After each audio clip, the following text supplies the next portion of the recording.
Bumagsak ang estatwa ng Santo Niño sa sahig at nagkapira-piraso ang porselana sa paanan ni Mang Jose.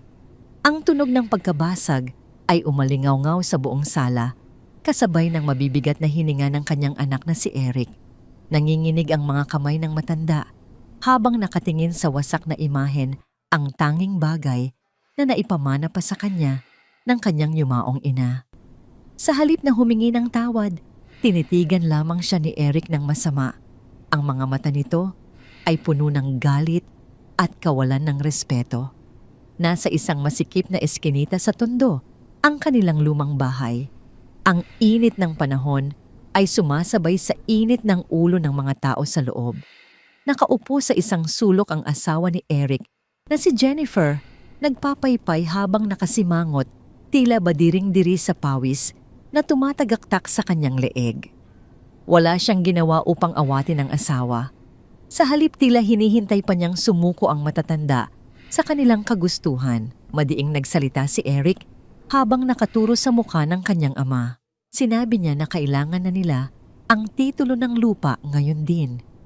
Ang boses nito ay nanginginig sa pagtitimpi, ngunit bakas ang banta sa bawat salita. Iginiit niya na wala nang silbi ang bahay na tinitirhan nila at mas mabuting ibenta na lamang ito upang magkaroon sila ng pera. Tahimik na lumuluha si Aling Maria sa tabi ng kanyang asawa. Yakap-yakap niya ang kanyang sarili, tila ba sinusubukan niyang protektahan ang kanyang puso mula sa sakit na idinudulot ng sarili niyang anak. Mahina niyang sinabi na ito na lamang ang tanging ari-arian nila at kung ibebenta ito, wala na silang matutuluyan. Ngunit hindi natinag si Jennifer.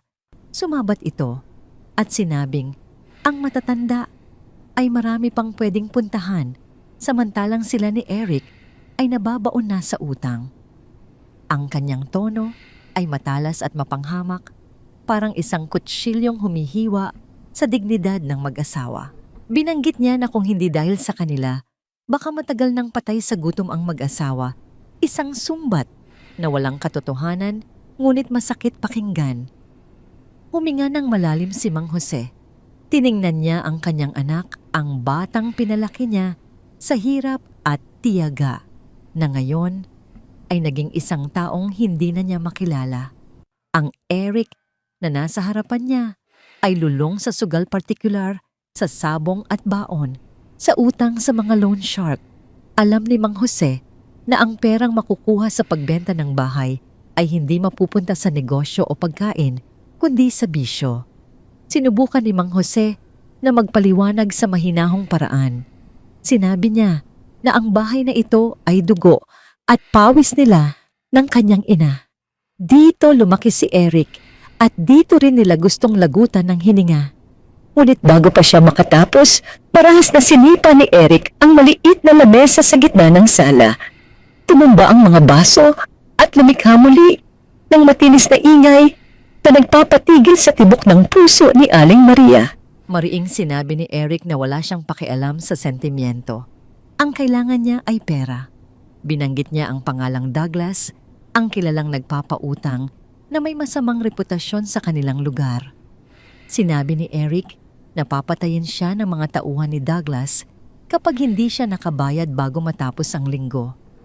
Ang takot sa kanyang mga mata ay totoo, ngunit ang paraan ng kanyang pananakot sa mga magulang ay hindi makatarungan.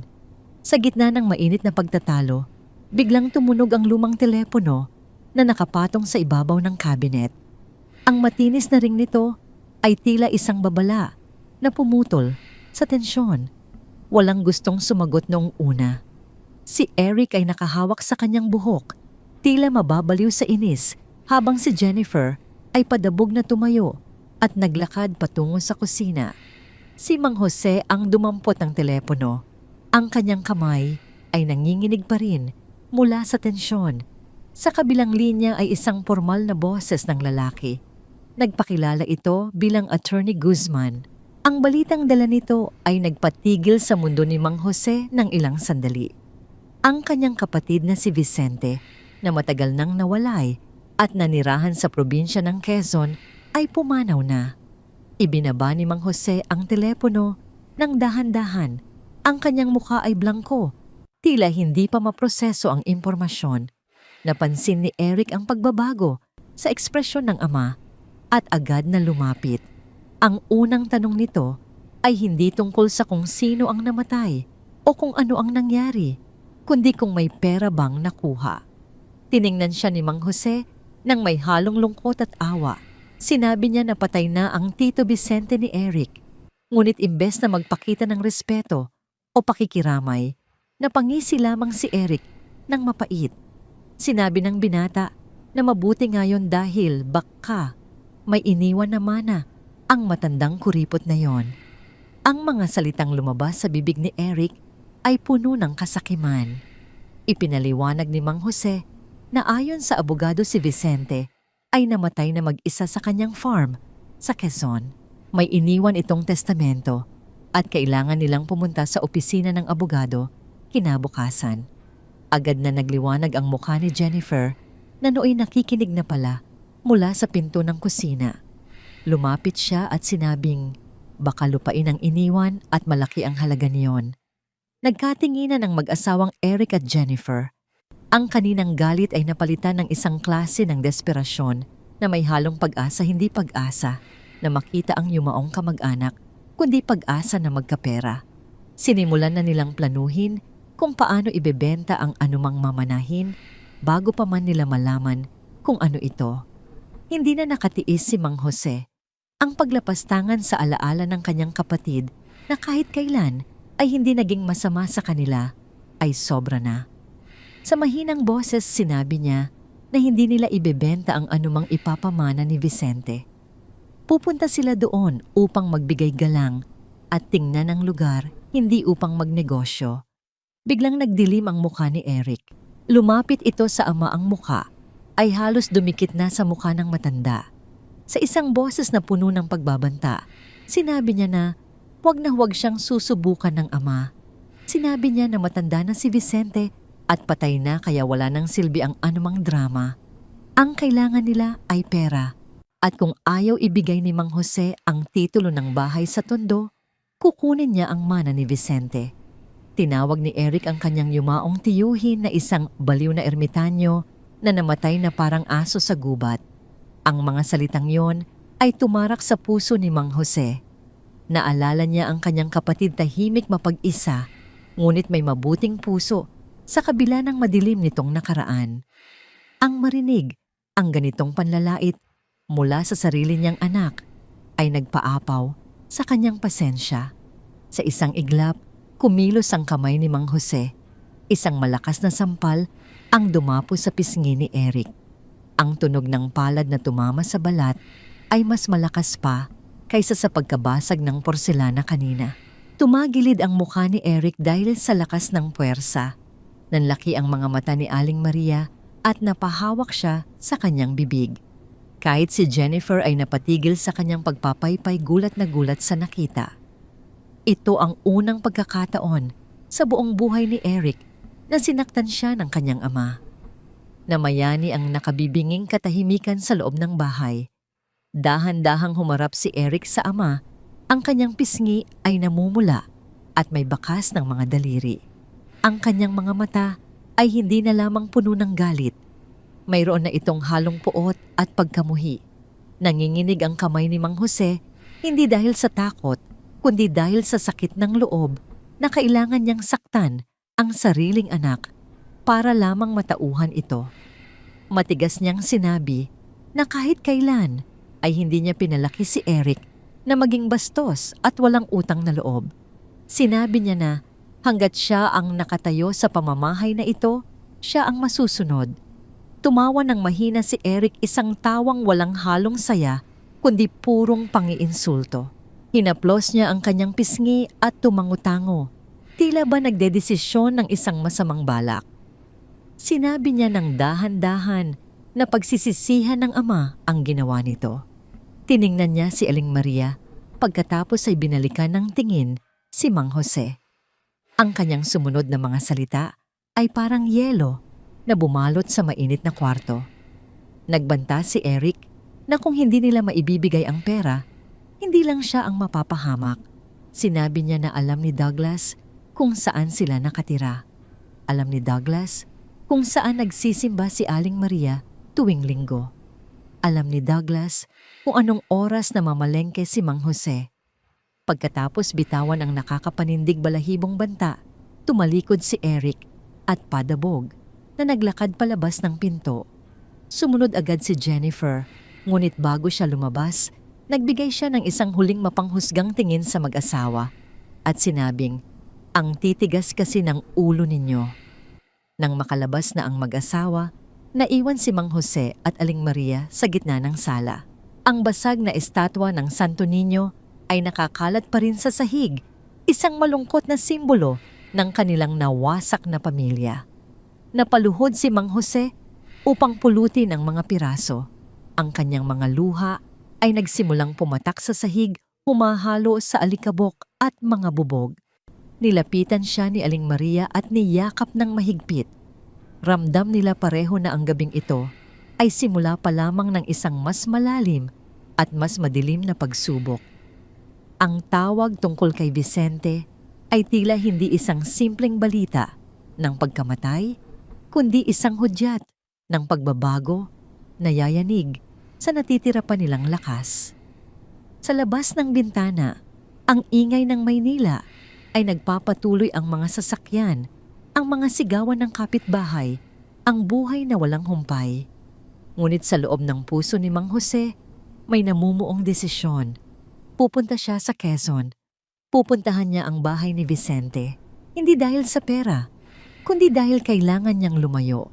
Kailangan niyang mag-isip at kailangan niyang protektahan ang kanyang asawa mula sa halimaw na nilikha nila sa katauhan ng kanilang anak. Subalit hindi niya alam ang desisyong ito ang magdadala sa kanila sa isang lugar na mas mapanganib pa kaysa sa mga banta ni Eric. Isang lugar kung saan ang mga multo ng nakaraan ay naghihintay na mabuhay muli. Napakalamig ng hangin sa loob ng opisina ni Attorney Guzman, ngunit para kay Mang Jose, ang tunay na lamig ay nagmumula sa mga taong kasama niya. Nakaupo sila sa harap ng isang malaking lamesang gawa sa Nara. Sa kaliwa ay si Eric at Jennifer na hindi mapakali at panay ang lingon sa mga nakasabit na diploma sa dingding. Tila tinatantya kung gaano kayaman ang abogadong kausap nila. Sa kanan naman ay si Aling Maria na hawak-hawak ang kanyang rosaryo at nanginginig ang mga daliri habang dinarasal ang bawat butil. Sinimulan ng abogado ang pagbabasa ng testamento. Ang kanyang boses ay formal at walang emosyon, isang matalas na kaibahan sa tensyon na namumuo sa kwarto. Tahimik na nakinig si Mang Jose. Inaasahan ni Eric na makakarinig ng mga ektarya ng lupa, mga bank account o mga ari-arian sa Maynila. Ngunit habang tumatagal ang pagbabasa, unti-unting nagbabago ang ekspresyon ng mag-asawang Eric at Jennifer mula sa pananabik na punta sa pagkalito hanggang sa mauwi sa matinding pagkadismaya. Ang tanging iniwan ni Vicente ay isang lumang bahay na gawa sa kahoy at ang kapirasong lupa na kinatitirikan nito sa gitna ng isang liblib na niyugan sa paanan ng bundok sa Quezon.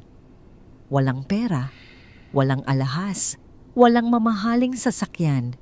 Isang mapaklang tawa ang kumawala sa bibig ni Eric. Ang tunog ng kanyang halakhak ay puno ng panghahamak na umalingaw-ngaw sa tahimik na silid. Napailing siya at tiningnan ng abogado na parang niloloko lang sila nito. Sinabi niya ng pasigaw na nag-aksaya lang sila ng pamasahe at oras para lang sa isang bulok na bahay sa gubat. Tiningnan niya ang kanyang ama at sinabing tama siya na ang kapatid nito ay walang kwenta hanggang sa huli. Hindi kumibo si Mang Jose. Nakatuon ang kanyang atensyon sa isang bagay na inilabas ni Attorney Guzman mula sa drawer, isang makapal na sobre na selyado ng wax at isang set ng mga lumang susi na tila gawa sa tanso. Iniabot ng abogado ang mga ito kay Mang Jose. Sinabi nito na may mahigpit na bilin si Vicente. Ang sobre ay para lamang kay Jose at hindi ito dapat buksan hanggat hindi sila nakakarating sa bahay at hindi pa sila sigurado sa kanilang nakikita. Ang mga salitang iyon ay nagdulot ng kilabot sa batok ni Mang Jose. Habang hawak ang sobre, bumalik sa alaala ni Mang Jose ang imahe ng kanyang kapatid. Si Vicente ang tinaguriang itim na tupa ng pamilya. Noong dekada 90 naging usap-usapan sa kanilang probinsya na si Vicente ay naging driver ng isang kilalang sindikato ng mga magnanakaw. Nawala ito ng parang bula matapos ang isang malaking balita ng nakawan kung saan hindi na nahanap ang mga ninakaw na yaman.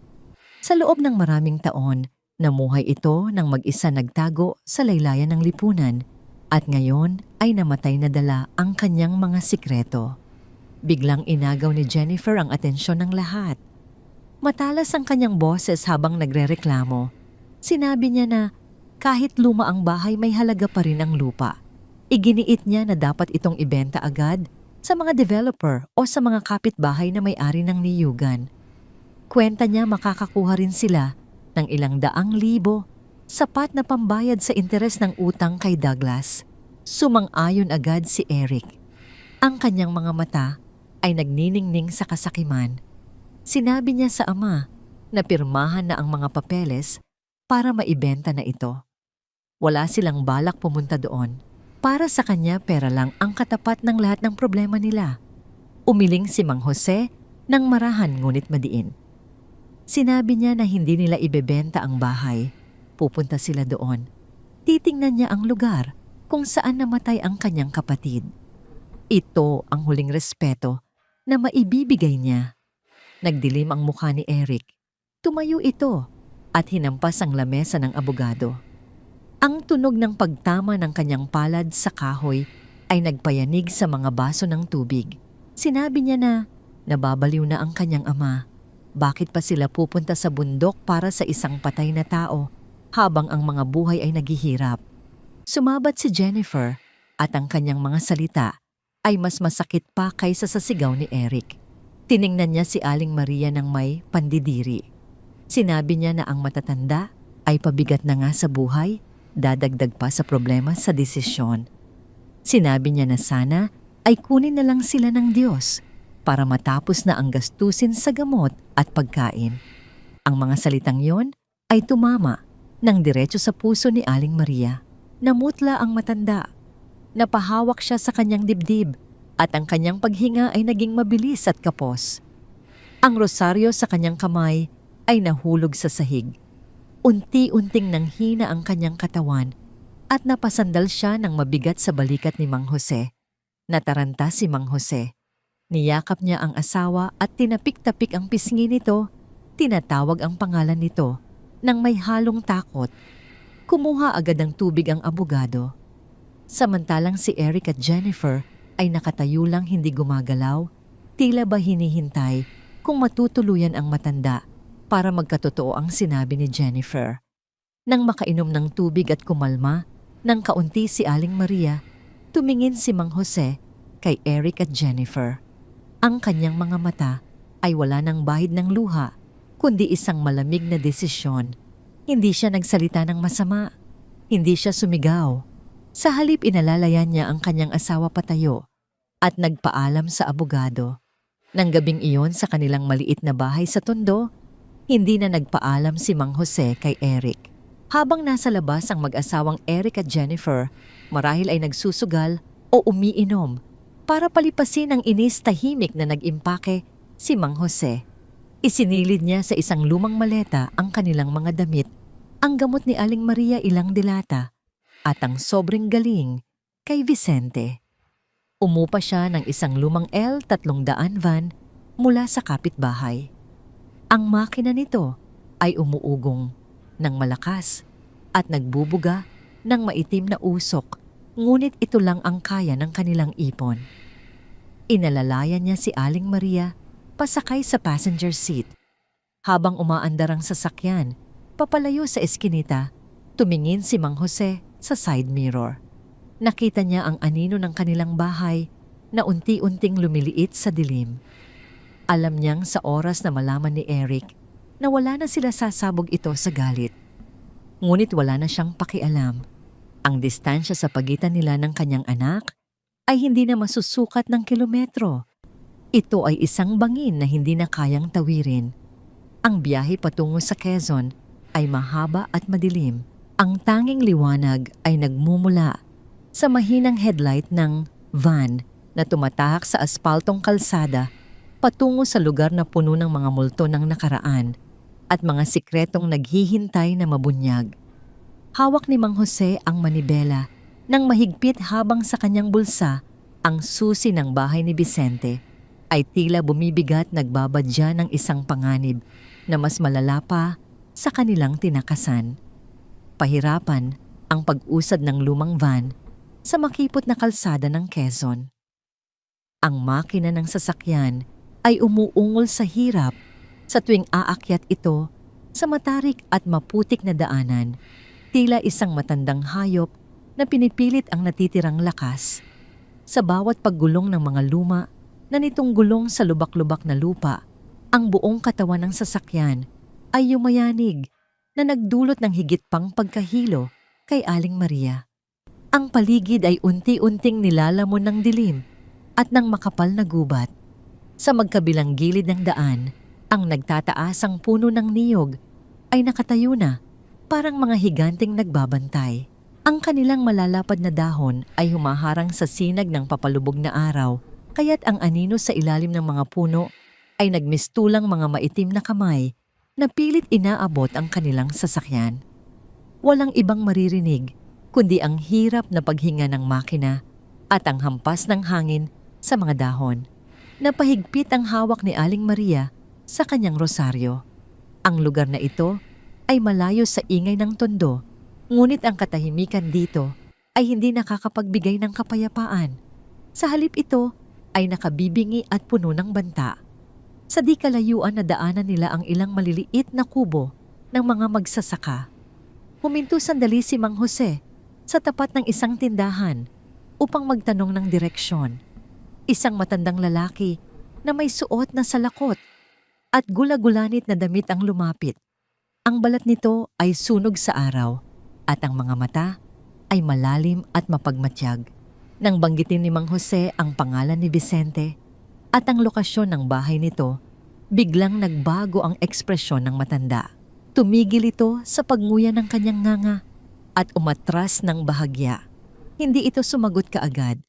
Sa halip itinuro nito ang isang masukal na daan na papasok sa pinakadulo ng nyugan. Ang tingin na ibinigay nito sa mag-asawa ay puno ng awa at babala.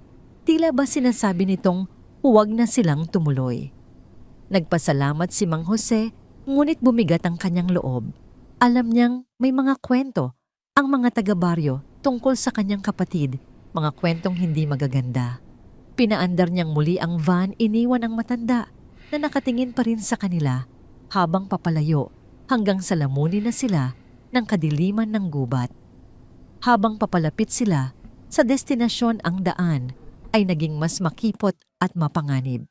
Ang mga damong talahib ay kasing taas na ng bintana ng sasakyan at humahampas sa salamin na lumilikha ng tunog na parang mga kuko na kumakaskas sa bakal. Sa wakas, pagkatapos ng halos kalahating oras na pakikipagbuno sa maputik na daan, tumambad sa kanila ang bahay. Nakatayo ito sa gitna ng isang maliit na clearing na papaligiran ng matatandang puno ng akasya at niyog. Ang istruktura ay gawa sa kahoy na pinatigas ng panahon, ngunit bakas na ang pagkaluma. Ang mga dingding ay nangingitim na sa lumot at ang bubong na yero ay kinakalawang na. Mukha itong isang bahay na tinalikuran na ng mundo. Pinatay ni Mang Jose ang makina at ang mga ilaw ng sasakyan. Sa pagkawala ng liwanag, agad silang binalot ng kadiliman ng gabi. Ang tanging naririnig ay ang huni ng mga kuliglig at ang pagsayaw ng mga dahon sa hangin. Bumaba si Mang Jose at inilabas ang isang flashlight. Itinutok niya ito sa bahay. Sumunod si Aling Maria na halos hindi makahakbang sa takot. Niyakap niya ang braso ng asawa, ang kanyang mga mata ay nanlalaki habang tinitingnan ang paligid. May napansin si Mang Jose na kakaiba. Kahit na luma at halos bumigay na ang kahoy na pinto, ang kandado nito ay bago at makintab. Isa itong heavy-duty padlock na karaniwang ginagamit sa mga bodega sa Maynila, hindi sa isang barong-barong sa bundok. Itinutok niya ang ilaw sa itaas ng pinto. Doon nakakabit sa isang poste ng kawayan ay isang CCTV camera. Ang lente nito ay basag na at ang mga kable ay nakalaylay tila pinutol ng daga o ng tao. Isang bahay na walang kuryente sa gitna ng gubat pero may security camera. Bumulong si Aling Maria sa asawa.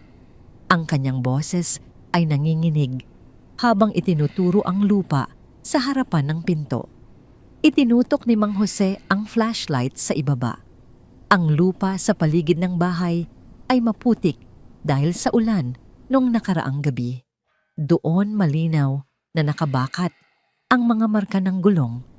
Hindi ito mga gulong ng traktora o kariton ng kalabaw. Ang mga ukit ay pino at malalim mga gulong ng isang kotse o SUV. Lumuhod si Mang Jose upang tingnan ito ng maigi. Sariwa pa ang mga bakas. Ang putik sa gilid ng ukit ay hindi pa natutuyo. May sasakyan na pumasok dito, kamakailan lamang marahil ay kahapon o kaninang umaga lang. Nagkatinginan ang mag-asawa. Si Vicente ay matagal nang patay. Walang ibang tao ang dapat na naririto. Sino ang bumibisita sa isang bahay ng patay sa gitna ng kagubatan?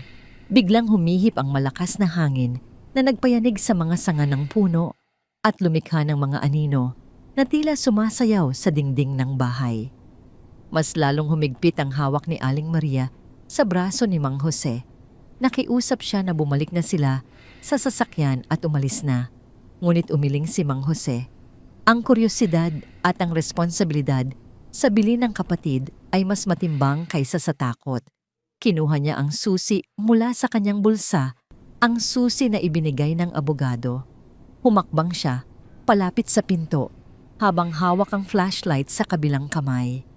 Dahan-dahan niyang inilapit ang susi sa bagong padlock. Inihanda niya ang kanyang sarili sa pagpihit nito. Ngunit bago pa man dumikit ang dulo ng susi sa butas ng kandado, napansin niya ang isang bagay na nagpatigil sa kanyang paghinga. Ang padlock ay hindi nakasarado. Ang bakal na U-shape nito ay nakasabit lamang, tila ba may nagbukas na nito at hindi na muling ikinandado ng maayos. Itinulak ni Mang Jose ang pinto nang marahan gamit ang dulo ng kanyang flashlight. Ang mga kalawanging bisagra ay umingit ng mahaba at matinis isang tunog na gumuhit sa katahimikan ng gabi. Bumukas ang pinto ng kusa. Hindi na kailangan ng susi, may nauna na sa kanila. Habang nakatayo sila sa harap ng madilim na pintuan, ang amoy ng luma at kulob na hangin ay sumalubong sa kanila. Ito ay pinaghalong amoy ng nabubulok na kahoy, basang lupa at isang kakaibang antot na hindi nila matukoy. Parang hininga ng isang libingan na matagal nang nakasarado at ngayon lamang muling nabuksan. Hinawakan ni Aling Maria ang braso ng asawa. Nang mahigpit ang kanyang mga kuko, ay halos bumaon na sa balat nito dahil sa takot. Ang pangamba sa kanyang mukha ay kitang-kita sa ilalim ng maputlang liwanag ng buwan na tumatagos sa mga dahon ng niyog. Nakiusap siya ng pabulong na umalis na sila, na huwag nang tumuloy dahil ang pakiramdam niya ay may masamang nakatingin sa kanila mula sa kaibuturan ng dilim. Ngunit hindi gumalaw si Mang Jose. Nakatitig siya sa madilim na kawalan sa loob ng bahay. Ang bukas na pinto ay isang imbitasyon, ngunit ito rin ay isang malinaw na babala. Kung bukas ito, ibig sabihin ay may nakapasok na. At kung may nakapasok na, ang tanong na bumabagabag sa kanyang isipan ay hindi kung sino, kundi kung nandoon pa ba sila. Itinaas niya ang flashlight at itinutok ito sa loob. Ang liwanag ay humati sa kadiliman, tumama sa mga alikabok na lumulutang sa hangin na tila maliliit na multo. Sa pagkakataong yon, sa gitna ng nakabibinging katahimikan ng gubat at sa harap ng misteryo ng naiwang bahay ni Vicente, naramdaman ni Mang Jose ang bigat ng panganib na kanilang pinasok. Wala silang kasama. Walang signal ang telepono sa lugar na ito. At ang pinto na dapat ay nagpoprotekta sa yaman at sikreto ng kanyang kapatid ay nakabukas na para sa sinumang mga has pumasok. Humugot siya ng malalim na hininga, hinanda ang sarili sa kung anumang naghihintay sa kanila sa kabilang ibayo ng pintuan at dahan-dahang humakbang papasok sa dilim hila-hila ang nanginginig na si Aling Maria. Pumasok sina Mang Jose at Aling Maria sa loob ng bahay nang dahan-dahan ang kanilang mga hakbang ay maingat na tila ayaw nilang gambalain ang katahimikan ng gabi. Inaasahan nila na sasalubungin sila ng makapal na alikabok at mga sapot ng gagamba ang karaniwang tanawin sa isang bahay na matagal nang pinabayaan. Ngunit sa pagtama ng liwanag ng flashlight sa sala, iba ang kanilang nakita.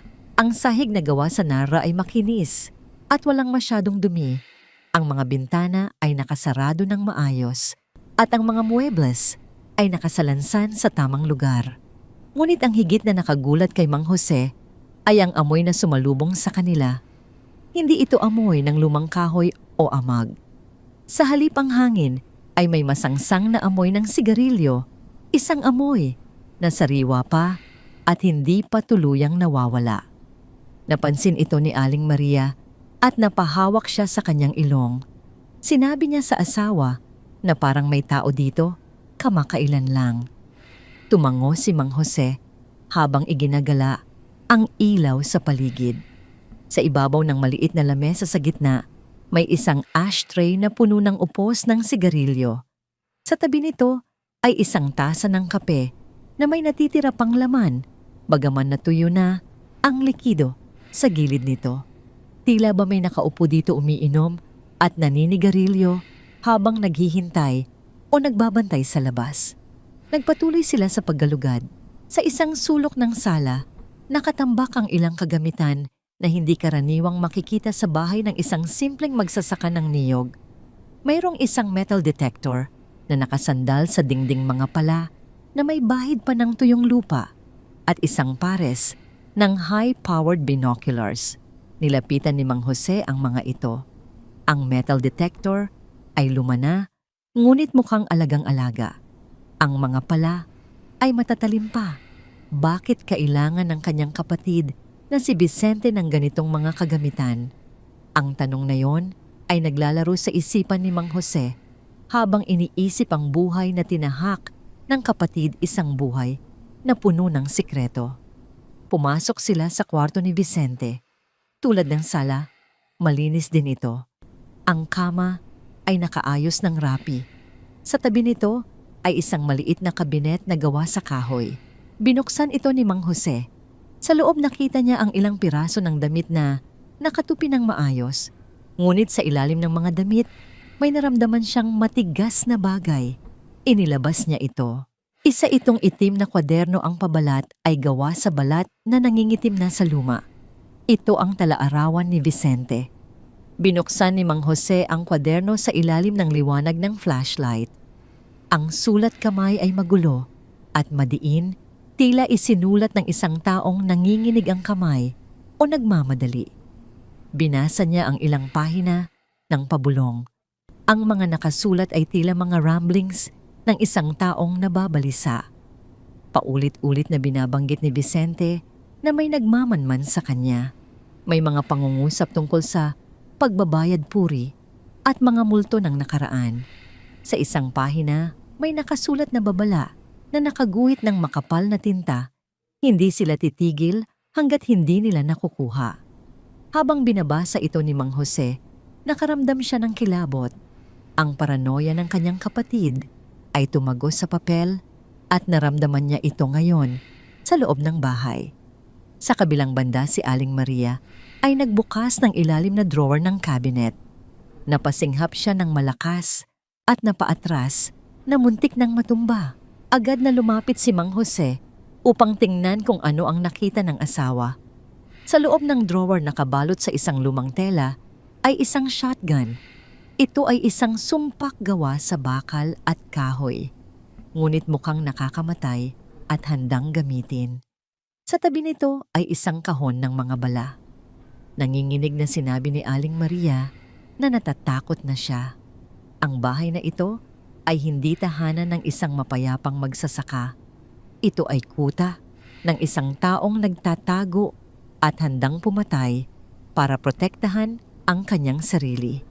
Sinubukan ni Mang Jose na pakalmahin ang asawa kahit na siya mismo ay kinakabahan.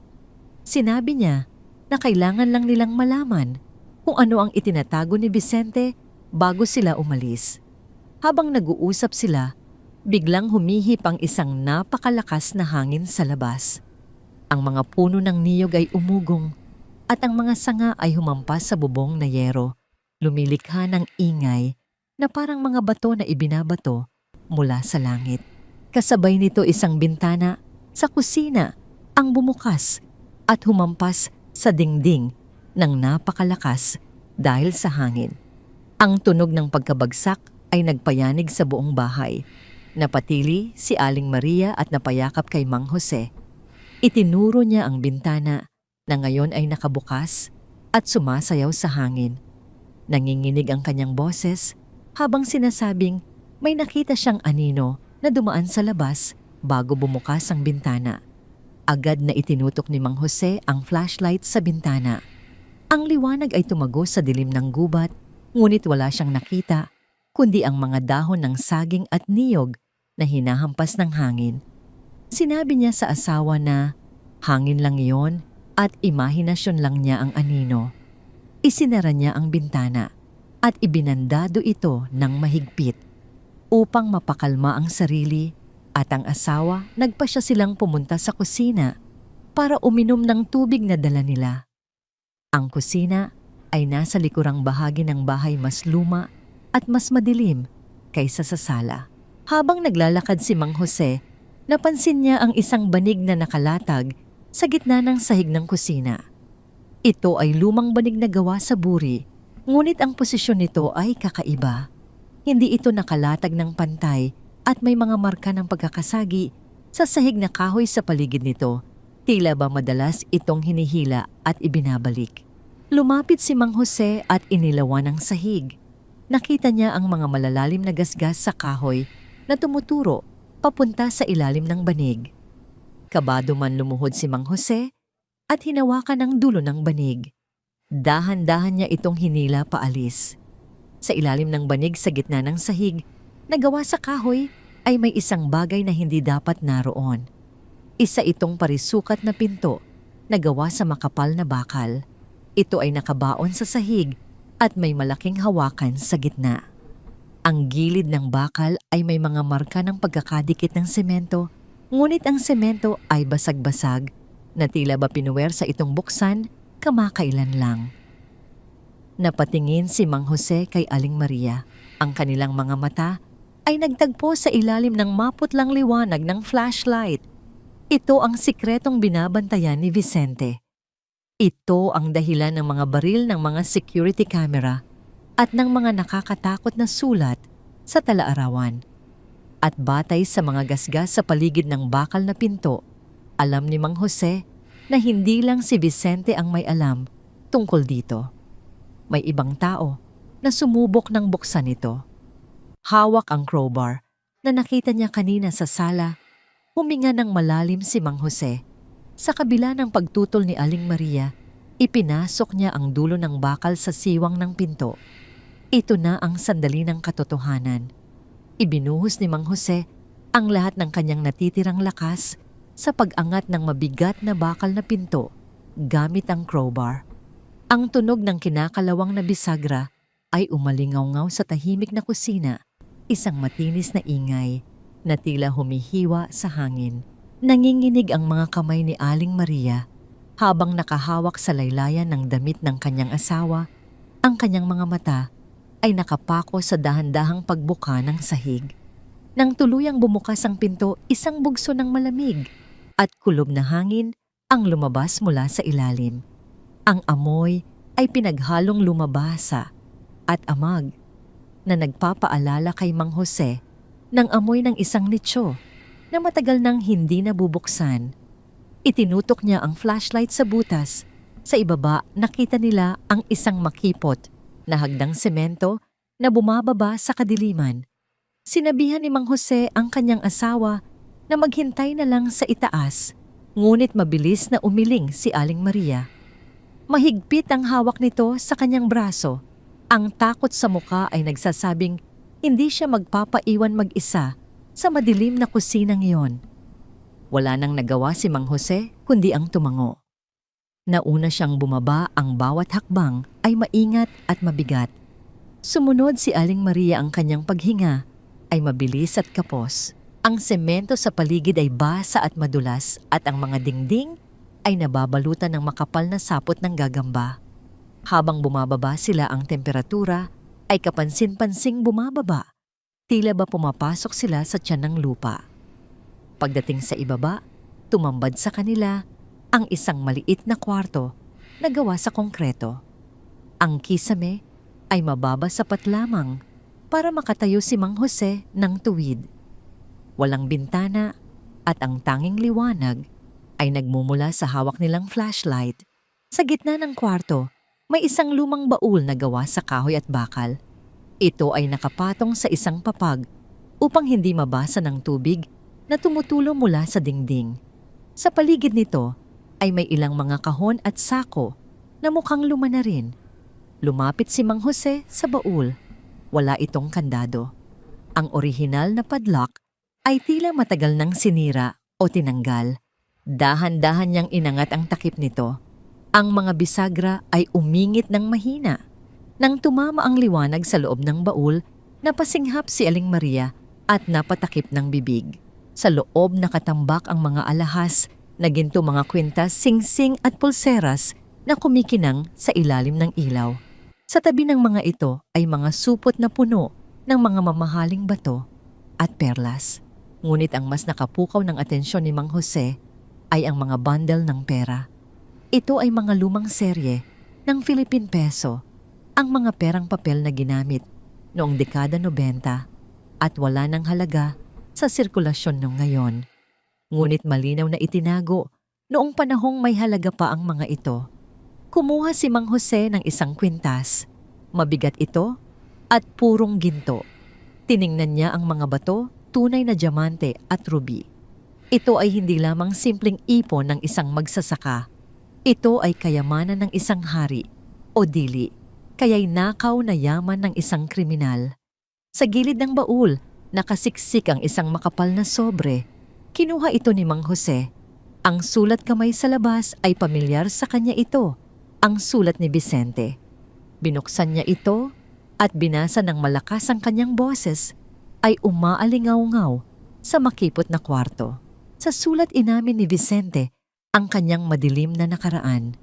Siya ang driver ng isang kilalang grupo ng mga magnanakaw noong dekada 90.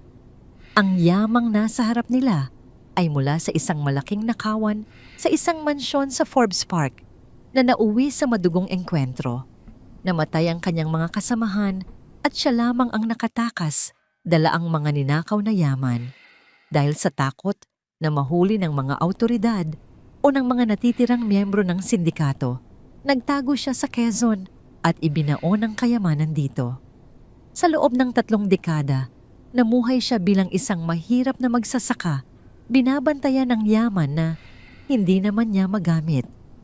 Ang kanyang buhay ay naging isang mahabang penitensya, isang bilanggo ng sarili niyang kasalanan.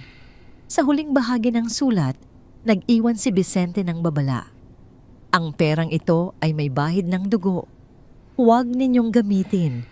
Ibigay ninyo sa simbahan o sa mga ampunan. Huwag ninyong hayaang lasunin nito ang inyong kaluluwa tulad ng ginawa nito sa akin. Bumagsak ang mga balikat ni Mang Jose matapos basahin ang sulat. Tiningnan niya ang mga ginto at pera na ngayon ay tila naging marumi sa kanyang paningin.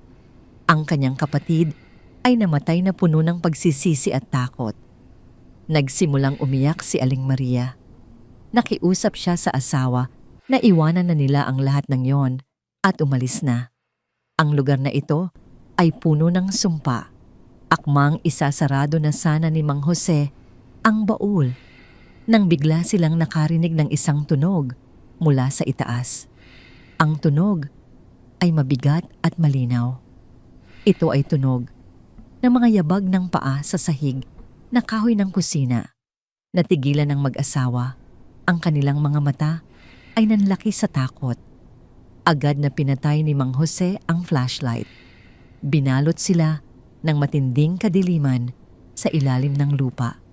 Naghari ang katahimikan sa loob ng ilang segundo, ngunit sinundan ito muli ng mga yabag. Dug, dug, dug. Mabibigat na hakbang ng sapatos, hindi ng isang hayop kundi ng isang tao. Ang mga yabag ay mabagal at maingat, tila ba may naghahanap o nagmamatyag. Napahawak si Aling Maria sa bibig upang pigilan ang kanyang paghikbi. Naramdaman ni Mang Jose ang panginginig ng katawan ng asawa sa dilim. Hinawakan niya ito nang mahigpit sa balikat senyales na huwag gumawa ng kahit anong ingay. Ang mga yabag ay papalapit ng papalapit sa pwesto kung saan nakabukas ang bakal na pinto ng hiram. Rinig na rinig nila ang pag-inggit ng mga lumang tabla ng sahig sa itaas. Huminto ang mga yabag nang saktong nasa tapat ito ng butas. Sa dilim na katingala, si Mang Jose at Aling Maria naghihintay, nagpipigil ng hininga. Alam nilang nakabukas ang pinto ng hiram. Kung sisilip ang sino mang nasa itaas at magbubukas ng ilaw, kitang-kita sila.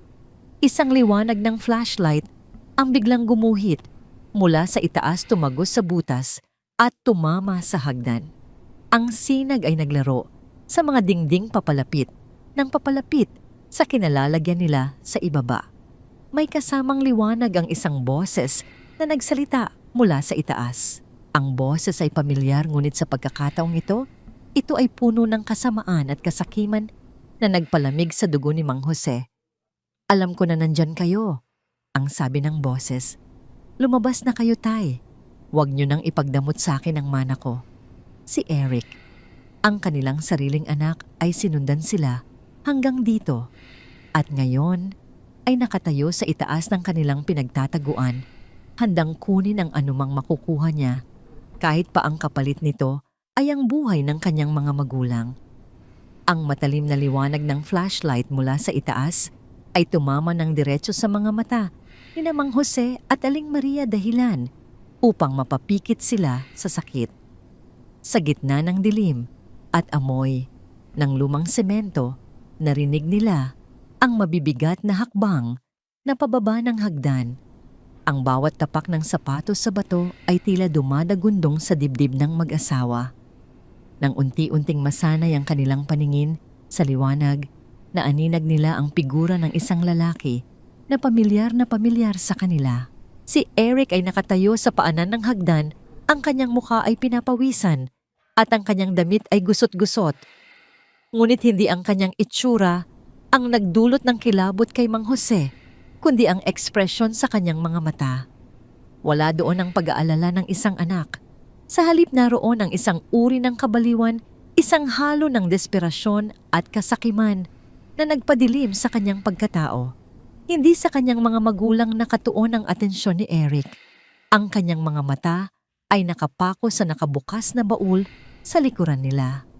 Nang makita niya ang kislap ng mga gintong alahas at ang mga tumpok ng lumang pera, isang nangiting puno ng tuwa ang gumuhit sa kanyang labi.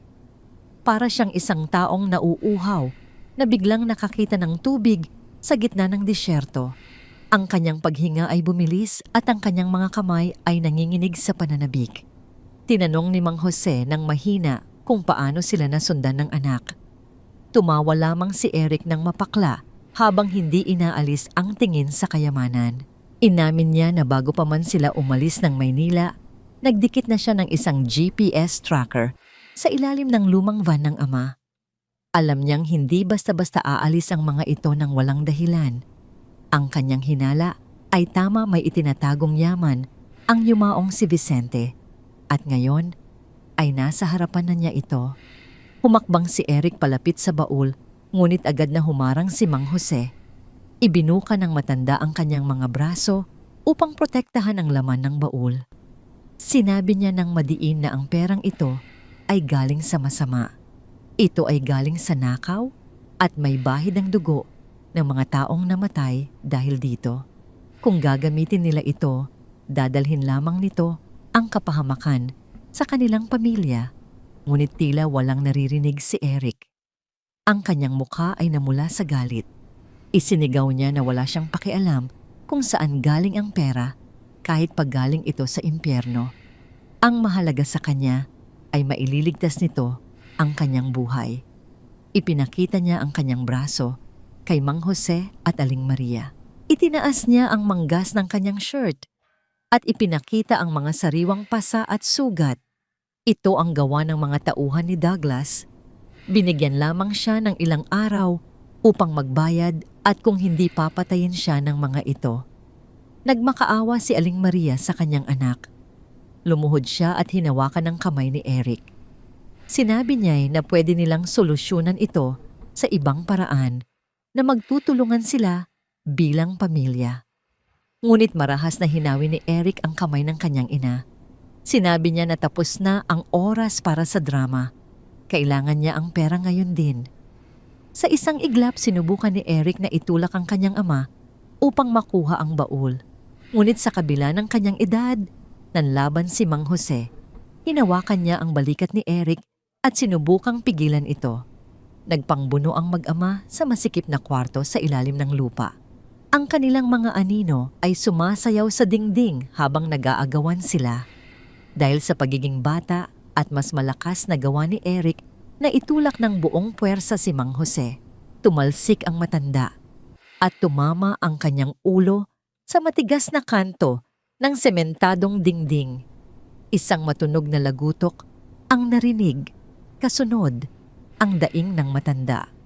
Bumagsak si Mang Jose sa sahig at agad na umagos ang dugo mula sa sugat sa kanyang noo.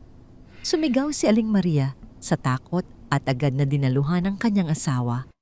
Niyakap niya ito habang umiiyak, sinusubukang pigilan ang pagdurugo gamit ang kanyang panyo.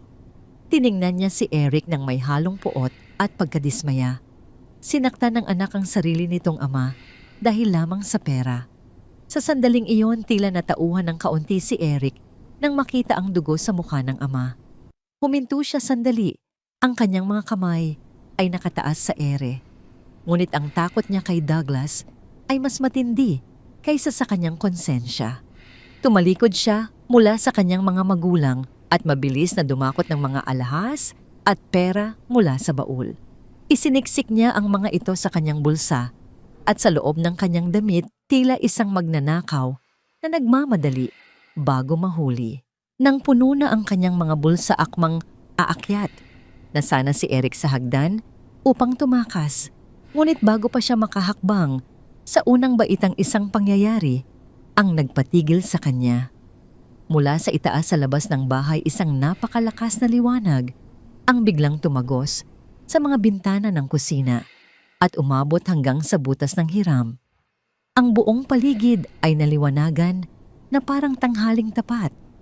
Kasabay nito ay ang ugong ng isang malakas na makina ng sasakyan na huminto sa tapat mismo ng bahay.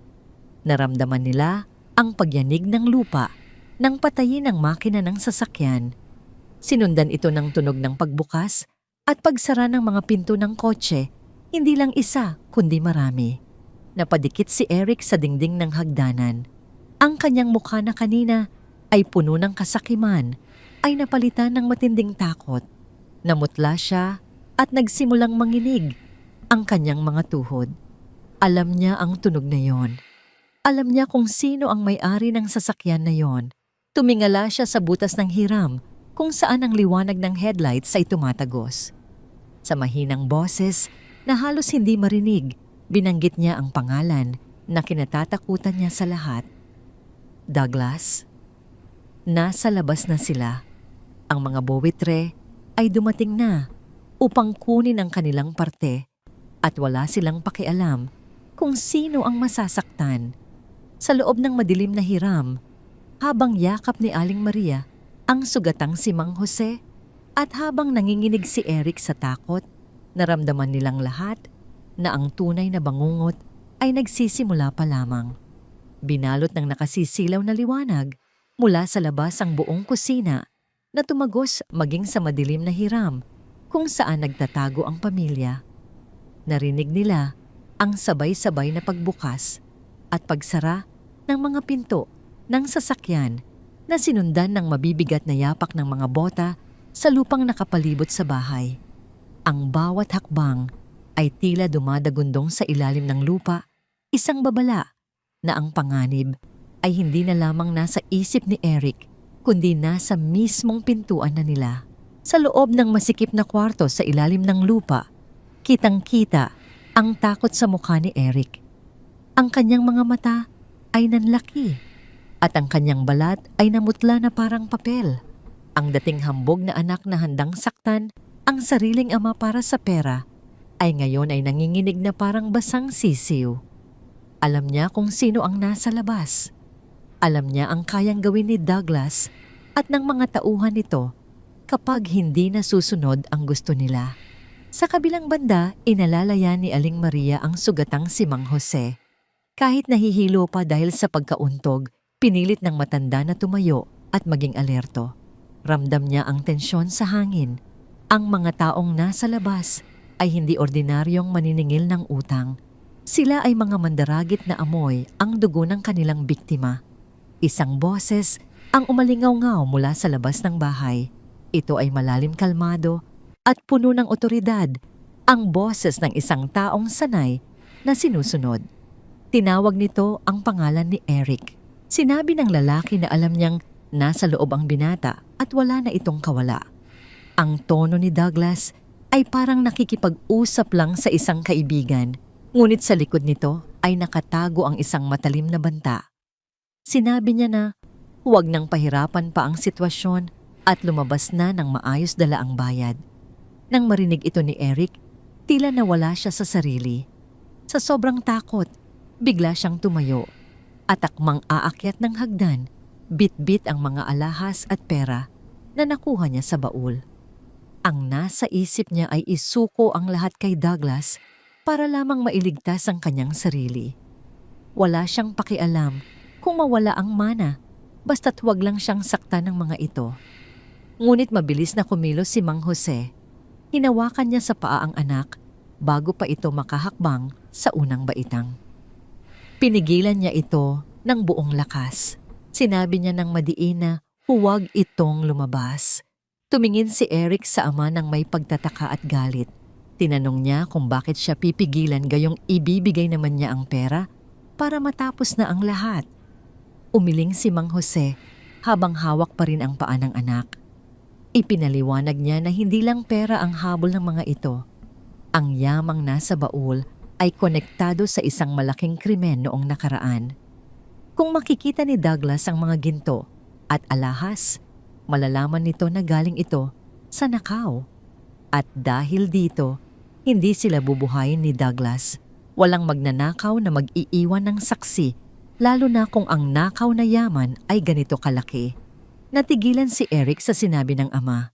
Tumingin siya sa mga alahas na hawak niya at pagkatapos ay sa butas ng hiram kung saan tumatagos ang liwanag. Napagtanto niya na tama ang matanda.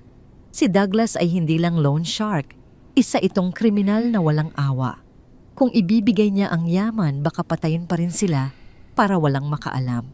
Muling nagsalita si Douglas mula sa labas at sa pagkakataong ito, wala na ang pagiging kalmado sa kanyang boses. Napalitan ito ng inip at galit. Nagbigay siya ng ultimatum. Sinabi niya na kung hindi lalabas si Eric sa loob ng 1 minuto, susunugin nila ang bahay kasama ang sinumang nasa loob. Nanlaki ang mga mata ni Aling Maria at napayakap sa asawa. Ang banta ng sunog ay ang pinakamasaklap na paraan ng pagkamatay. Nagsimula siyang magdasal nang pabulong humihingi ng tulong sa Diyos sa gitna ng kanilang kawalan ng pag-asa. Upang patunayan na hindi sila nagbibiro, narinig nila ang pagkabasag ng salamin sa may beranda ng bahay. Sinundan ito ng isang malakas na pagsiklab.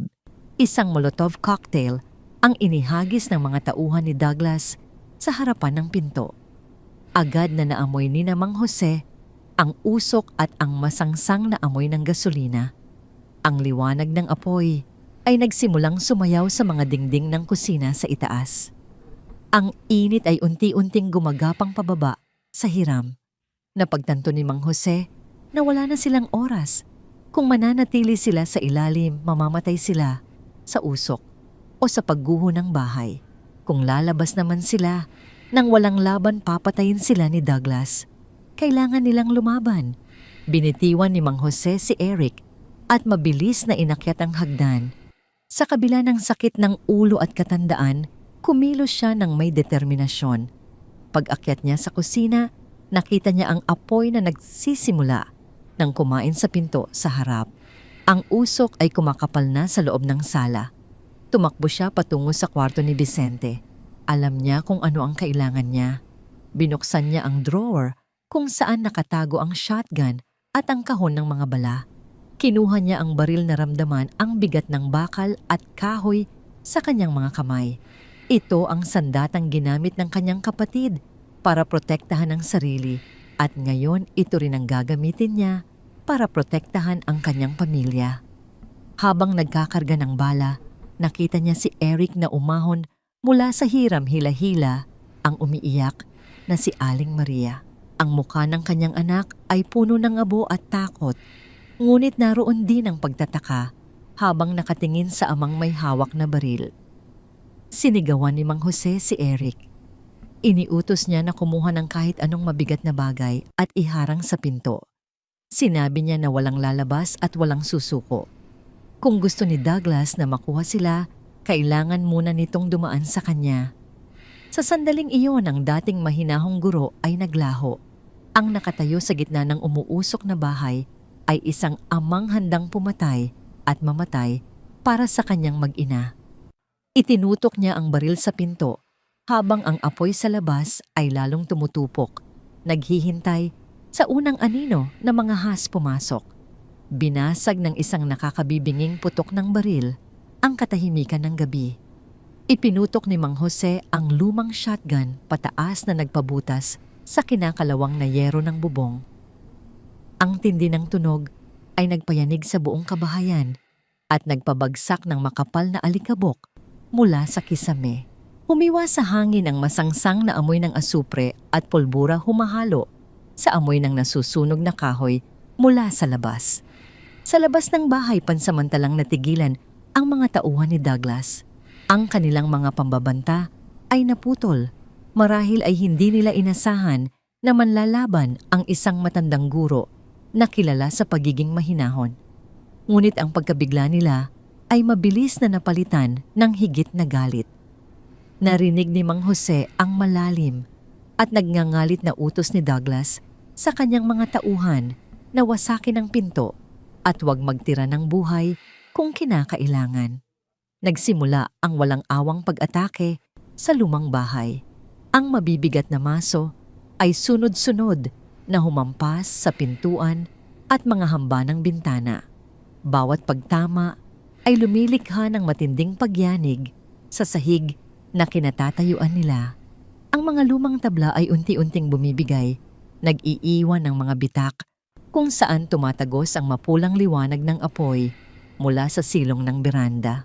Nakatayo lamang si Eric sa gitna ng sala, nanginginig ang buong katawan at tila naubusan ng lakas sa mga tuhod.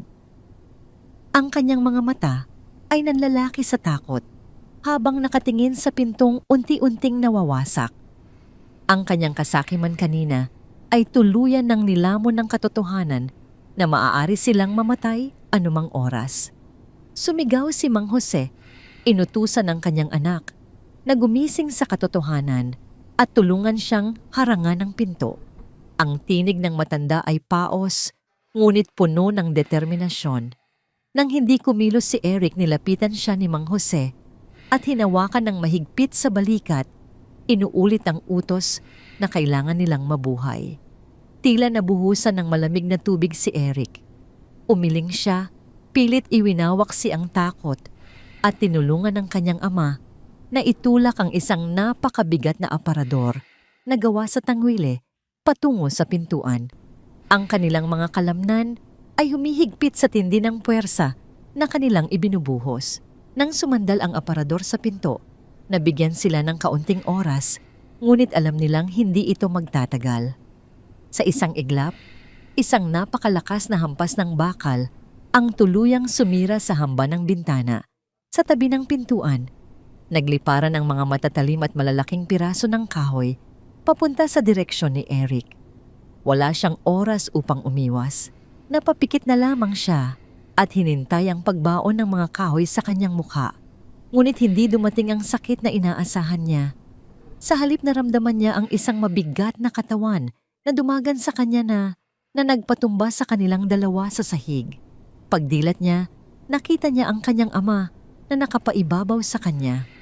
Sinalo ni Mang Jose ang lahat ng lumilipad na debris. Napadaing ng malakas ang matanda nang bumaon ang isang matulis na piraso ng kahoy sa kanyang likod at balikat. Gumuho ang mundo ni Eric nang makita ang dugo na mabilis na kumalat sa lumang kamiseta ng kanyang ama. Ang lalaking sinigawan niya ininsulto at pinagbantaan ilang araw lamang ang nakalipas sa Maynila ay narito ngayon nakahandusay at nagdurugo para iligtas ang kanyang walang kwentang buhay. Isang matinding alon ng konsensya at pagsisisi ang sumampal kay Eric. Ang mga ginto at perang pinag-agawan niya kanina ay nawalan ng halaga kumpara sa dugong dumanak mula sa kanyang ama.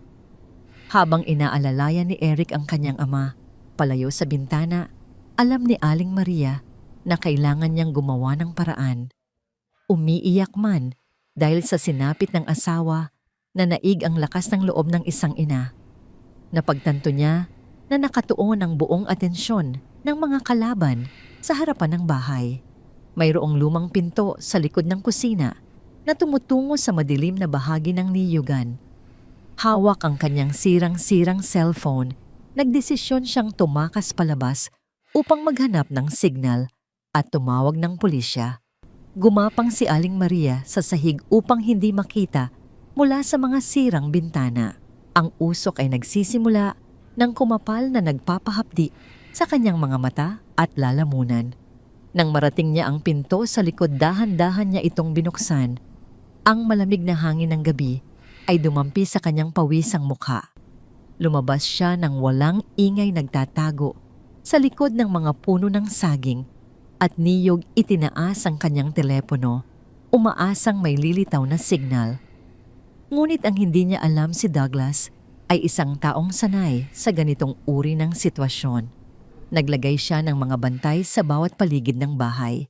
Isang anino ang biglang humiwalay mula sa puno ng niyog sa likuran ni Aling Maria. Bago pa man siya makapindot sa kanyang telepono, isang magaspang at malakas na kamay ang sumunggab sa kanyang braso, habang ang isa namang kamay ay pilit na tinakpan ang kanyang bibig. Nanlaban si Aling Maria pilit na kumakawala mula sa mahigpit na pagkakayakap ng tauhan ni Douglas. Nahulog ang kanyang telepono at nadurog sa mga bato. Sa isang iglap, nagawa niyang kagatin ang magaspang na palad na nakatakip sa kanyang bibig. Napaigting ang lalaki sa sakit at bahagyang nabitiwan ang matanda. Dahil dito, nakawala ang isang matinis na sigaw mula kay Aling Maria. Tinatawag ang pangalan ng kanyang asawa at anak bago siya muling hinatak ng lalaki pabagsak sa putikan. Umabot ang sigaw na yon sa loob ng bahay. Rinig na rinig ni Eric ang pamilyar na tinig ng kanyang ina na puno ng takot at paghihirap. Paglingon niya sa gawin ng kusina, nakita niya sa awang ng pinto ang anino ng isang lalaking kinakaladkad, si Aling Maria. Isang matinding galit ang sumiklab sa dibdib ni Eric. Ang takot na kumokontrol sa kanya kanina ay biglang naglaho, napalitan ng isang nag-aapoy na pagnanasang protektahan ang babaeng nagluwal sa kanya. Sa unang pagkakataon sa kanyang buhay, hindi niya inisip ang kanyang sarili. Wala siyang pakialam sa utang sa ginto o sa kanyang sariling kaligtasan. Ang tanging nakikita niya ay ang kanyang inang sinasaktan ng mga estranghero dahil sa kanyang mga naging kasalanan. Dumampot si Eric ng isang mahaba at matalim na kutsilyo mula sa lababo ng kusina. Walang pag-aalinlangan, sumugod siya palabas sa madilim na likuran ng bahay. Ang kanyang mga mata ay nanlilisik habang hinaharap ang tauhan ni Douglas. Iniamba niya ang kutsilyo at inatake ang lalaking nananakit sa kanyang ina nang walang takot ibinubuhos ang lahat ng kanyang lakas at galit. Ngunit ang tauhan ni Douglas ay sanay sa patayan at bugbugan sa lansangan. Mabilis nitong naiwasan ang saksak ni Eric at gumanti ng isang malakas na suntok sa sikmura ng binata. Napaluhod si Eric sa sobrang sakit na walan ng hininga at paningin. Bago pa siya makabawi, isang sunod-sunod na tadyak at hampas ang ipinaulan sa kanya ng kalaban. Nabitawan niya ang kutsilyo at napadapa sa maputik na lupa. Ang kanyang mukha ay duguan na mamaga at halos hindi na makilala. Hinatak ng lalaki si Eric patayo sa pamamagitan ng pagkuwelyo sa kanyang damit at kinaladkad pabalik sa mismong harapan ng nasusunog na bahay kung saan naghihintay si Douglas kasama ang iba pang mga armadong tauhan. Dinala rin doon si Aling Maria na patuloy na umiiyak at nagmamakaawa para sa buhay ng kanyang anak.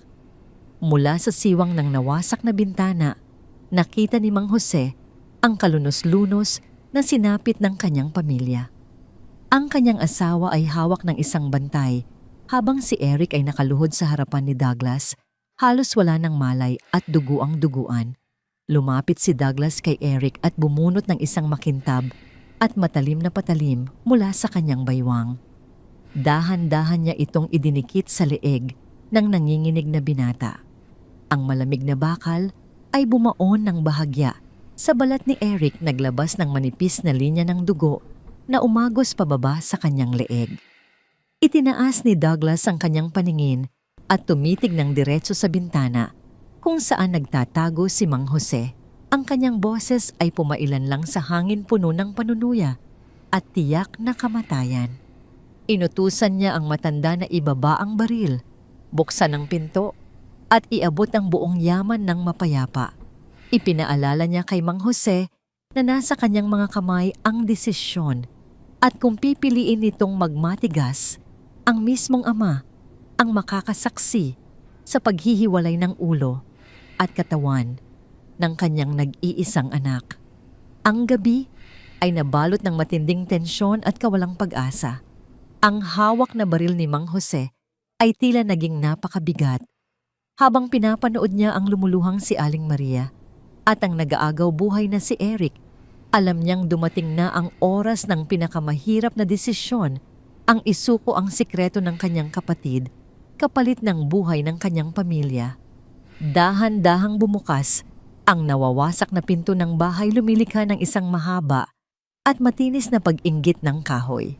Mula sa makapal na usok at naglalagablab na apoy sa beranda, humakbang palabas si Mang Jose. Ang kanyang mukha ay naiilawan ng mapulang liwanag ng sunog, nagpapakita ng mga malalalim na linya ng katandaan na ngayon ay nababalutan ng abo at tuyong dugo.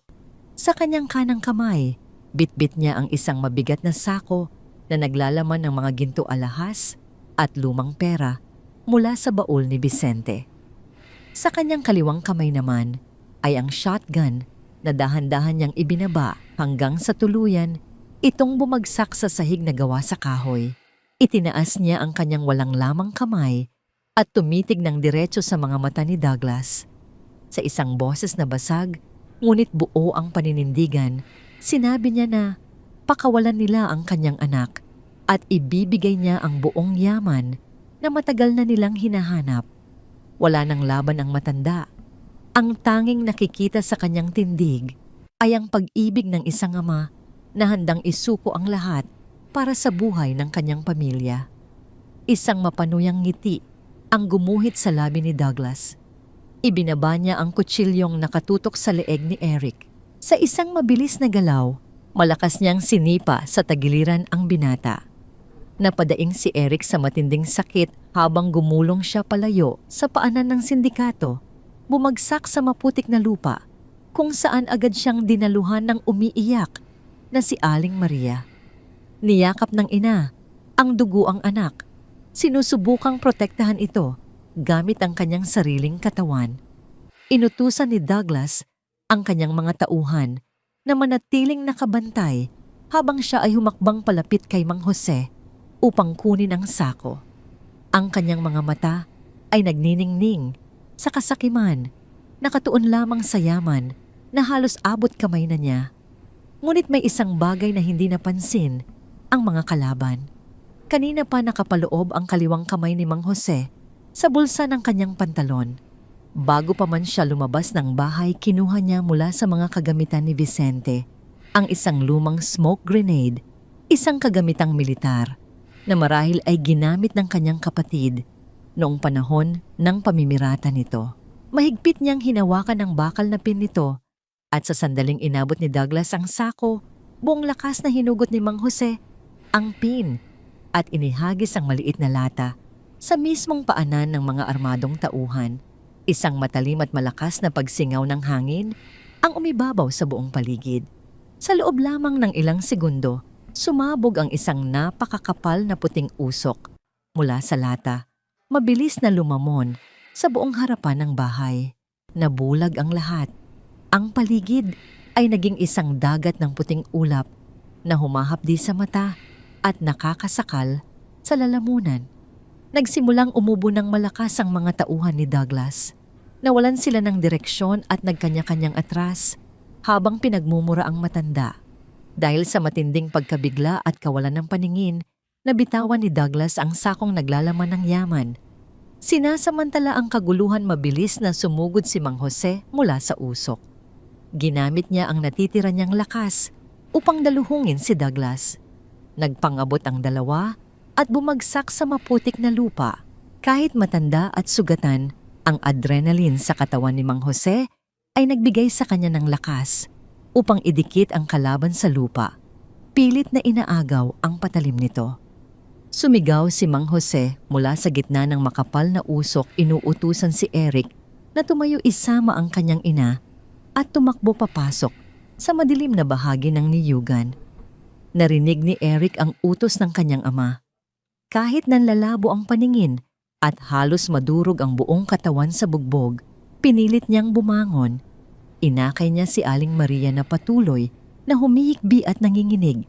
Nagsimula silang maglakad palayo, papasok sa kaligtasan ng mga nagtataasang puno ng niyog. Ngunit sa bawat hakbang ni Eric, naramdaman niya ang matinding bigat sa kanyang dibdib. Lumingon siya pabalik sa nasusunog na bahay. Sa likod ng makapal na usok, naaninag niya ang anino ng dalawang lalaking nag-aagawan ng buhay. Nakita niya ang kanyang amang pinipilit na igapos ang kalaban para lamang bigyan sila ng sapat na oras upang makatakas. Mula sa malayo, pumailan lang ang matinis at nagmamadaling tunog ng mga sirena ng pulisya. Ang alingaw-ngaw nito ay mabilis na lumalapit, bumabasag sa katahimikan ng madilim na kalsada ng probinsya. Ang malaking apoy mula sa bahay ay nakita ng mga kapitbahay mula sa kabilang sakahan at agad silang humingi ng saklolo sa mga awtoridad. Nang marinig ni Douglas ang mga sirena, binalot siya ng matinding kaba at galit. Ginamit niya ang kanyang kabataan at bentahe sa lakas. Sa isang malakas na pag-ikot, nagawa niyang ibaliktad ang sitwasyon. Nakapaibabaw siya ngayon kay Mang Jose. Ginamit niya ang kanyang tuhod upang diinan ang dibdib ng matanda na naging sanhi ng pagkawala ng hininga nito. Itinaas ni Douglas ang kanyang kamay, mahigpit na hawak ang matalim na kutsilyo na kumikinang sa ilalim ng liwanag ng apoy. Nakatutok ito ng diretso sa dibdib ng walang kalaban-labang si Mang Jose. Bumaba ang kamay ni Douglas, taglay ang buong puwersa ng kanyang galit at desperasyon. Ang patalim ay tila humihiwa sa hangin patungo sa puso ng matanda. Sa kabilang dako, nakita ni Eric ang papalapit na kamatayan ng kanyang ama. Sa isang kisap mata, binitawan niya ang kamay ng kanyang ina at pilit na itinulak ito sa likod ng isang malaking puno upang magtago. Walang anumang pag-aalinlangan, ibinuhos ng binata ang lahat ng natitirang lakas sa kanyang mga binti at tumakbo pabalik sa gitna ng usok at naglalagablab na apoy. Hindi na niya inisip ang sakit sa kanyang nabugbog na katawan. Ang tanging tumatakbo sa kanyang isipan ay iligtas ang lalaking nagbigay sa kanya ng buhay. Bago pa man mabaon ang malamig na bakal sa katawan ng matanda, isang malakas na pagdagan ang humarang kay Douglas. Inihagis ni Eric ang kanyang sariling katawan sa ibabaw ni Mang Jose, ginawang panangga ang kanyang sariling likod. Naramdaman ni Eric ang matinding hapdi at nakapapasong lamig nang tuluyang bumaon ang patalim ni Douglas sa kanyang tagiliran malapit sa kanyang tadyang. Isang mahinang daing ang kumawala sa kanyang mga labi bago siya tuluyang bumagsak sa dibdib ng kanyang amang nagulat at nawalan ng salita. Nanlaki ang mga mata ni Douglas. Binunot niya ang duguang kutsilyo, bakas sa kanyang muka ang pagkabigla. Hindi niya inasahan ang sakripisyo ng isang taong kilala niya bilang duwag at makasarili. Bago pa siya makabuelo para sa ikalawang saksak ang paligid, ay biglang nagliwanag dahil sa nagkukurapang kulay asul at pulang ilaw ng mga dumarating na sasakyan ng pulisya. Ang mga sirena ay nakabibingi hudyat na tapos na ang oras ng mga kalaban. Nagsidatingan ang maraming awtoridad na may bitbit na mga armas. Sumisigaw ng mahigpit na utos na dumapa at sumuko ang lahat ng nasa paligid. Ang mga tauhan ni Douglas na kanina pa nawawala sa sarili dahil sa makapal na usok ay mabilis na dinakma inihagis sa putikan at agad na pinusasan. Sinubukan ni Douglas na tumakbo patungo sa madilim na bahagi ng niyugan, ngunit mabilis siyang na-corner ng 3 pulis at pinadapa sa lupa. Inilagay sa kanyang likuran ang kanyang mga kamay at dinig na dinig ang lagutok ng posas na nagkulong sa kanyang kalayaan. Sa gitna ng patuloy na kaguluhan at pag-apula ng mga bumbero sa nasusunog na bahay, nakaluhod si Mang Jose sa maputik na lupa. Nanginginig ang kanyang buong katawan habang yakap-yakap ang duguang katawan ng kanyang nag-iisang anak. Idinikit niya ang kanyang mukha sa noo ni Eric, walang tigil ang pag-agos ng kanyang mga luha na humahalo sa uling at putik sa kanyang pisngi. Dumating si Aling Maria na humahagulgol. Napaluhod siya sa tabi ng mag-ama at agad na idiniin ang kanyang mga nanginginig na kamay sa sugat ni Eric upang pilitin na pigilan ang patuloy na pag-agos ng dugo. Tinawag niya ang mga awtoridad, nagmamakaawa na tumawag ng ambulansya at iligtas ang kanyang anak. Tiningnan ni Eric ang mukha ng kanyang mga magulang. Ang kanyang paghinga ay naging mabigat, mababaw at putol-putol.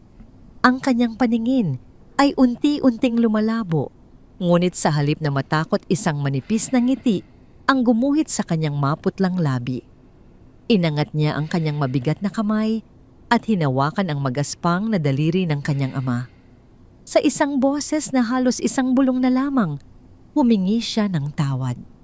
Sa unang pagkakataon, sa mahabang panahon ng kanyang pagkaligaw at pagiging pasanin naramdaman ni Eric na may nagawa siyang tama, kahit pa ang naging kapalit nito ay ang pag-agaw sa sarili niyang hininga.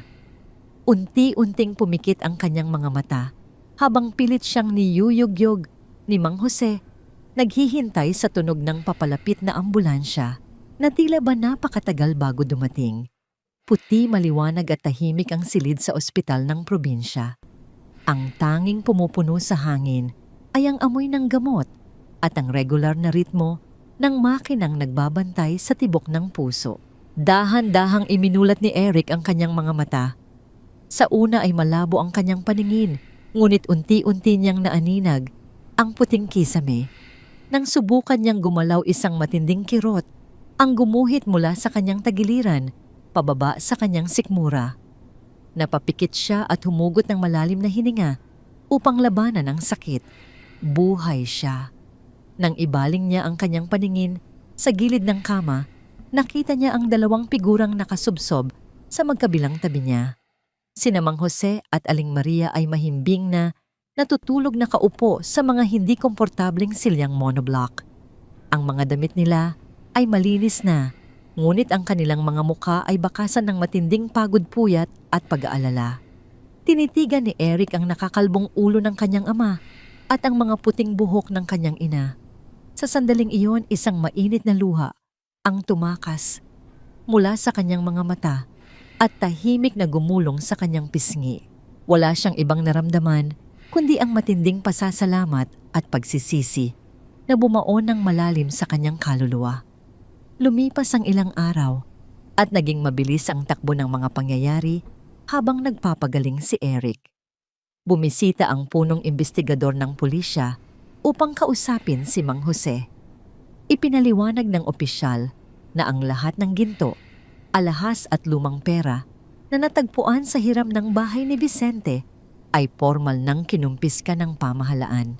Ito ay itinala bilang pangunahing ebidensya mula sa isang madugong nakawan noong dekada 90. Kasabay nito, kinumpirma ng pulisya na si Douglas at ang buong pangkat nito ay nakakulong na at nahaharap sa patong-patong na kaso, kabilang ang pagtatangkang pumatay at panununog. Subalit hindi rin nakaligtas si Eric sa batas dahil sa kanyang pagkakadawit sa iligal na sugal sa Maynila at sa mga panlolokong nagawa niya upang matakasan ang kanyang mga utang. Kailangan niyang harapin ang kaukulang parusa. Ayon sa batas, kailangan niyang makulong at sumailalim sa rehabilitasyon sa loob ng ilang taon. Inasahan ni Mang Jose na magagalit o magmamakaawa si Eric na iligtas siya tulad ng lagi nitong ginagawa noon. Ngunit nang ibalita nila ito sa kanya, tahimik lamang siyang nakinig. Nakayuko ang kanyang ulo at sa isang mahinahon at buong tinig, sinabi niyang tinatanggap niya ang lahat. Sinabi ni Eric na handa siyang pagbayaran ang kanyang mga kasalanan sa lipunan at higit sa lahat sa kanyang pamilya. Isang hapon bago tuluyang ilabas si Eric sa ospital upang ilipat sa pasilidad ng gobyerno, nagkaroon ng seryosong pag-uusap ang mag-anak. Kinuha ni Mang Jose ang malamig na kamay ng kanyang anak. Sa isang malumanay na boses, ibinunyag ng matanda na naibenta na nila ang maliit na bahay sa Tondo. Ginamit nila ang pera upang bayaran ang mga natitirang legal na obligasyon ni Eric na naiwan sa Maynila, pati na rin ang malaking gastusin sa ospital. Pagkarinig nito, hindi na napigilan ni Eric ang kanyang sarili. Umiyak siya ng tahimik ngunit puno ng sakit.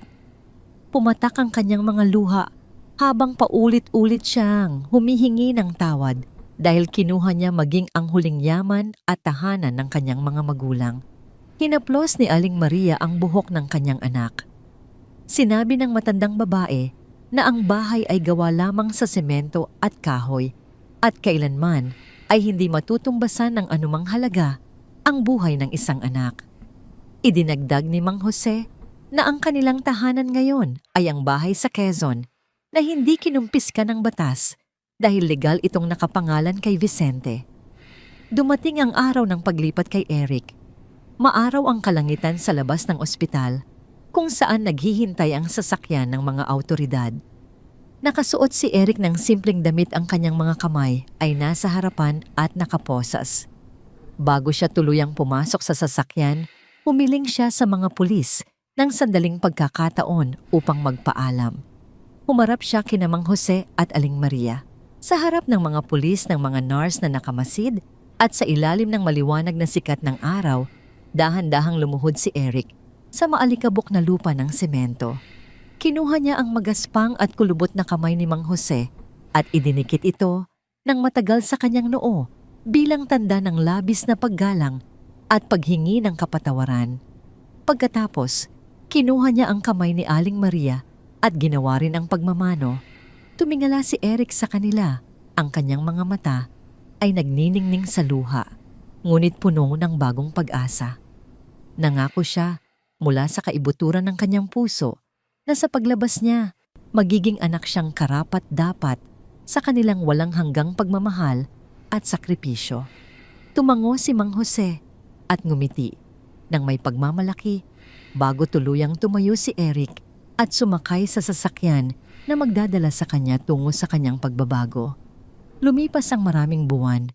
Ang hangin sa probinsya ng Quezon ay nanatiling sariwa at payapa. Sa tulong ng mga mabubuting kapitbahay na nagpakita ng diwa ng bayanihan, ang nasunog na bahagi ng lumang bahay na kahoy ay tuluyan ng naipaayos. Ang mga nawasak na pinto at bintana ay pinalitan ng mga bagong tabla ng mahogany at ang bubong na binutas ng bala ay tinakpan ng bagong yero. Nawala na ang mga security camera at ang nakatagong bakal na hiram pinalitan ng simpleng pamumuhay ng isang pamilyang nagtatanim ng mga gulay sa bakuran. Isang maaliwalas na umaga, nakaupo sina Mang Jose at Aling Maria sa maliit na beranda ng bahay. Nilalanghap nila ang samyo ng mainit na kapeng barako na nagmumula sa kanilang mga porselanang tasa. Sa harapan nila ay ang malawak at tahimik na niyugan kung saan ang mga dahon ay banayad na sumasayaw sa ihip ng hangin. Wala na ang baul ng ginto, wala na ang mga kumikinang na alahas at ang mga lumang pera ng nakaraan. Wala rin ang kanilang bahay sa Maynila. Subalit habang tinitingnan ni Mang Jose ang kanyang asawa na payapang nakangiti sa sikat ng araw, alam niyang hindi sila nawalan. Sa halip na hanap nila ang tunay na kayamanan na akala nila ay tuluyan ng nawala sa dilim ng kasakiman at galit ang pag-asa, ang kapayapaan ng isip at ang pusong nagbalik loob ng kanilang nag-iisang anak. Sa huli ang pag-ibig ng pamilya, ang natatanging yamang hindi kailanman mananakaw ng sinuman.